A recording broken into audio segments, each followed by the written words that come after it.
Welcome back to the show. Don't forget to come see us. Eventbrite.com or the Eventbrite app. Search the Jason Show and come see us.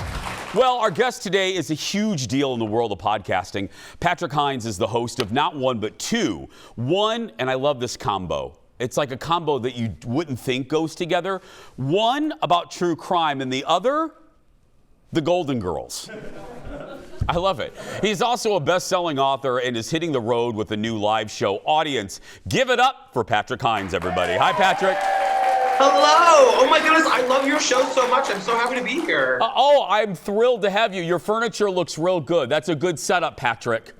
The gay in me has been readjusting and rearranging ever since I started this Zoom. I couldn't handle it. I've been adjusting. It looks good. I like the plant behind you. It's balanced. It's My balanced. husband was like, you have to be off center so it doesn't look like the plant's coming out of your head. I was exactly. like, okay, let me adjust. Okay, I got to start with a compliment here, and that is you started doing podcasts before, and I know you agree. Everybody, row two of our audience has a podcast, for heaven's sake. I mean, what does it feel like looking at the world now with everyone having one, and you were there before? You know, I'm so grateful, and I love podcasts. The reason I got into podcasting is because I love podcasts. I love listening to podcasts. I love making podcasts. I love helping other people make podcasts. I love giving people advice about how to start their podcast.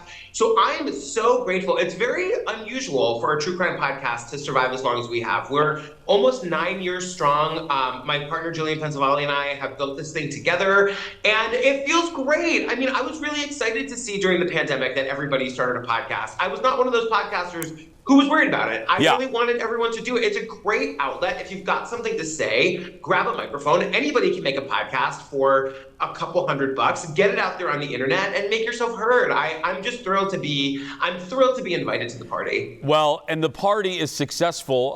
Let me brag on you a little bit. Over 200 million downloads. 200 million. And I think part of your success, and fill the people in for the four that haven't listened, you guys, it sounds like a cliche, but you guys do it a little different. You guys do a different approach because there's 4 million true crime things out there. You guys are a little different. Can you explain?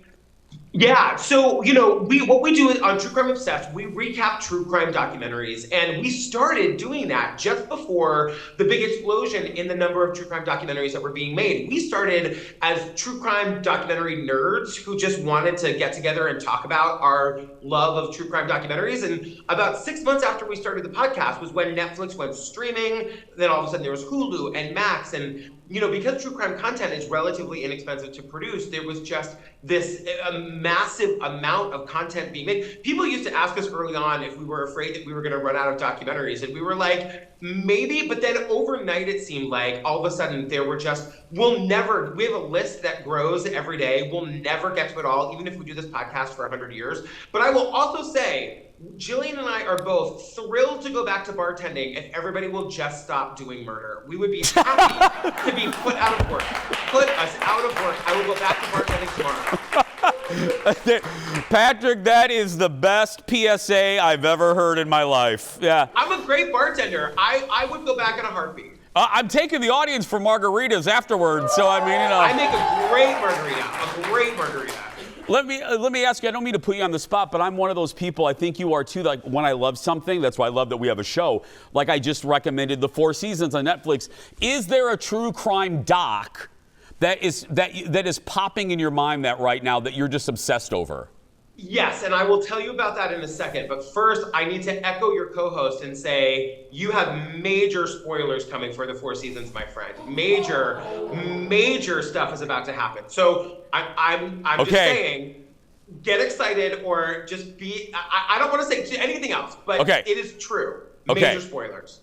Done. So for me, I think the American Murder series on Netflix does a great job. So they did the Lacey Peterson documentary that came out a few months ago. They did the Gabby Petito documentary that came out. They did the Chris Watts documentary that came out a couple of years ago. What they do so right about it is that it's compassionate true crime storytelling. So they get these really top-notch directors. They get the families not only support, but oftentimes like direct involvement.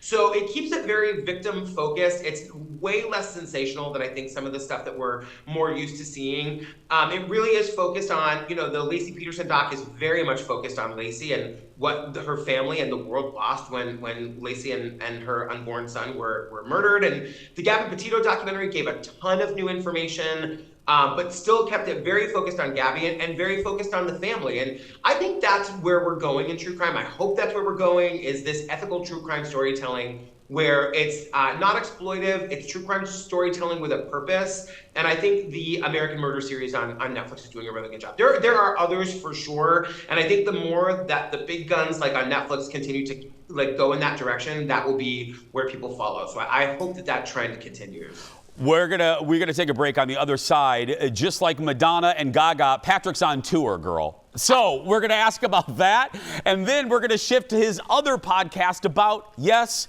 the Golden Girls. We'll be right back. Back in a moment, everybody. Oh, God. Welcome back, everybody. True Crime Obsessed. Get it wherever you get your podcasts. Patrick Hinds is our guest.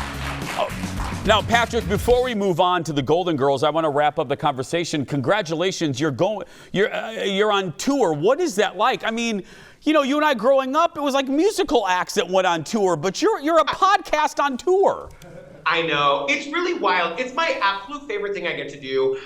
Really what it is, it's a storytelling night that's designed to bring together listeners to come and laugh for an hour. And then we all meet at the venue bar and we just take pictures and get drinks and make new friends. And I've seen so many people meet at these events. I'm really all about community building. I think that's really one of the reasons why the podcasts have been so successful, is because people really are finding community around the podcast. So my thought was, I've got this great story about when I was in college and I got to host B. Arthur from the Golden Girls for a weekend. I loved her. She hated me and she was horrible to me the whole weekend, and it's really funny. And I thought, why not tell this story in front of an audience, and then after the show, let's go to the bar, and we've got stickers if you're a solo traveler that say you want to meet new friends, and we've got other stickers if you're coming in a group and you want to meet solo travelers. And we're just seeing people meet each other. It's just a really, really fun night. And that's really what I wanted to do. I'm doing 40 cities. I'm almost halfway through it now. So I'm going straight through August. I love that. So really quick, and this is a good transition into the Golden Girls podcast. Why do you think, was there a moment? Because I was telling the audience, I had a great hour with B one time, right before she passed away. She was on tour with her one-woman show. But I can get where she would be saucy. Why did you think she hated you? Oh, it's an easy answer, because I wanted her to like me too much. Every person I've met who's had spent any time with her says, if you want her to like you, she's gonna hate you. And that's what it was. I was this little 19-year-old gay boy who grew up on the Golden Girls, and I just wanted her to adore me the way that I adored her, and she was just not gonna let me have it. No, wanted nothing to do with it. What do you think it is? Oh, well, first of all, just like your true crime podcast, talk to me about the Golden Girls podcast. What do you guys do different? Yeah, so it's the Golden Girls Deep Dive podcast. And so it's with Jennifer Samard, the most amazing Broadway actress, just nominated for a Tony 2 days ago for her work in Death Becomes Her on Broadway. She's a 3-time Tony nominee now. She's so funny and beautiful and amazing. And essentially, we do a really funny recap of the episode, starting from the beginning. Each episode recaps an episode of the show. But sprinkled throughout, we've got a full-time Golden Girls researcher on staff. So we I'm sorry, wait. What? Yeah. That is a job on Wikipedia? What? I know. He's this 25-year-old straight boy who's never seen the Golden Girls. He's obsessed with it now. He and his girlfriend watch it. They do this incredible research. We get all the tidbits, all the behind-the-scenes information, all the fun stuff that it's collected from all over the internet. We sprinkle it throughout the show. So that I didn't want to do just a recap podcast. We wanted to add that extra little bit. We actually just won a Webby Award for Best Episode. Congratulations, my friend. Thank you. It was a really, really big honor. If you don't know the Webbies, they honor the best of the internet. We were very honored to receive that award. Oh, I love it, because like you, I'm someone that loves things really big, and I like to share it. What do you think it is? What do you think it is about the Golden Girls that, it debuted in '85, it's still, it's 40 years old.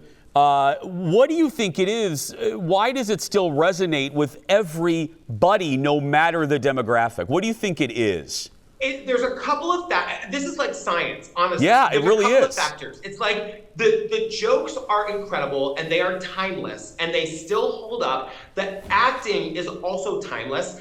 But I think it's also, it's just a comfort show. I think people really love it. The thing that we hear more than anything from our listeners, who we call the cheesecakes, the thing that we hear from our cheesecakes more than anything else is that I watched this with my grandma. I watched this with my mom. And so people who watched it in its original airing, and by the way, back then, these episodes were getting 45, 46 million people watching in real time per episode. And so those people now, I think it's a nostalgia factor. It's, it's never been off the air. You can watch all the full episodes on Hulu. And I think people are now sharing it with their kids.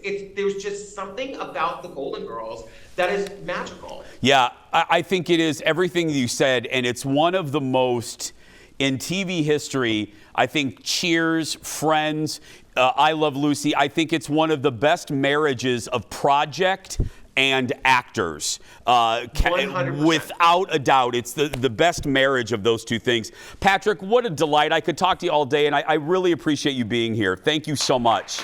My pleasure. Thank you so much for having me. It was so great to be with you. We'll see you this weekend. Listen to both of his podcasts and go see the live show. It'll be in Chicago and Minneapolis this weekend. But if you're watching us from wherever, head to patricktours.com for all the dates and ticket information. We'll be right back. Back after this.